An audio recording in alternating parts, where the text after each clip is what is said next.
যখন খবর হলো যে এরশাদের পতন, তখন এই এলাকায় মানুষ আর মানুষ কিন্তু আর আগের মতো এত বোকা নাই, এবং মানুষ জেগে উঠেছে।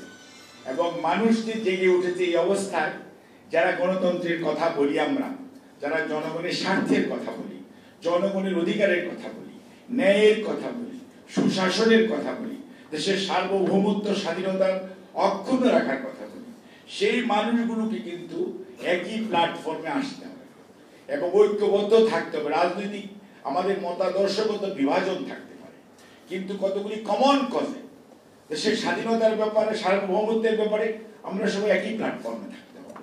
আমাদের যদি আজকে বলেন যে দেশের পতাকা কি হবে, দেশের জাতীয় সঙ্গীত কি হবে, মুক্তিযুদ্ধের কি অবস্থা হবে, এইসব বিষয়ে তো কোনো বিতর্ক নাই। অল দিস আর ইতিহাস ধারণ করেছে, নতুন ইতিহাস সৃষ্টি করার কোনো সুযোগ নাই। আর আন্দোলন সংগ্রাম একদিনে হয় নাই, 24-এর 16ই জুলাই অথবা 25শে জুলাই অথবা 5ই আগস্ট একদিনে হয় না। এটি দীর্ঘ গণতান্ত্রিক লড়াইয়ের সর্বশেষ স্ফুরঙ্গ হচ্ছে জুলাই 24। কাজেই সেখানে ওই যে কথাটা ঠিক, যখন স্বতঃস্ফূর্ত হয় তখন কিন্তু নেতৃত্ব কারো একক থাকে না। স্যারের মনে থাকার কথা, এরশাদ এবং এরশাদের মন্ত্রিসভা সেই 90-এ বলতেছিল রাত্রিবেলায় এক ব্রিজ উদ্বোধনে, আমরা কি হাওয়ার মধ্যে পদত্যাগ করব?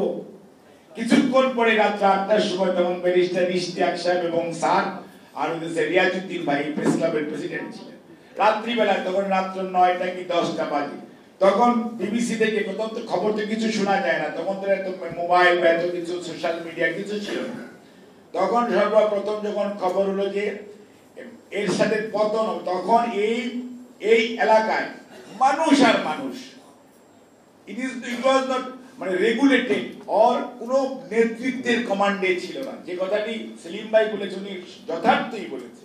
যখন স্বতঃস্ফূর্তভাবে মানুষ নামে, সেটা আপনি ডিসেম্বরের আপনি খেয়াল করেন যদি 4 তারিখ 5 তারিখ 6 তারিখ এই ঢাকা শহর 90 যাদের মনে আছে, আমরা দিন রাত সারা দিন ছেলে মেয়ে কোনো মিল নাই, সব মানুষ ছিল রাস্তায়। তখন কি কেউ বলেছে আমরা নেতৃত্ব করেছি?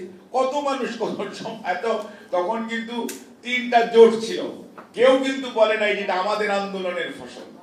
সবাই বলছে এটা আমাদের সামগ্রিক অর্জন।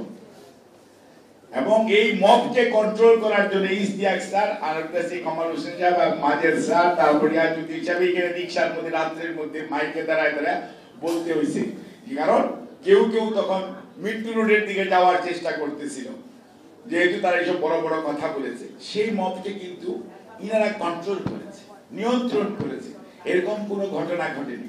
কাজেই বাংলাদেশের মানুষ তার পাস্ট ট্র্যাক রেকর্ড আছে, বাংলাদেশের মানুষ তার রাজনৈতিক সদিচ্ছা এবং প্রাজ্ঞতা কোনো অবস্থাতেই কম আছে এটা ভাবার কোনো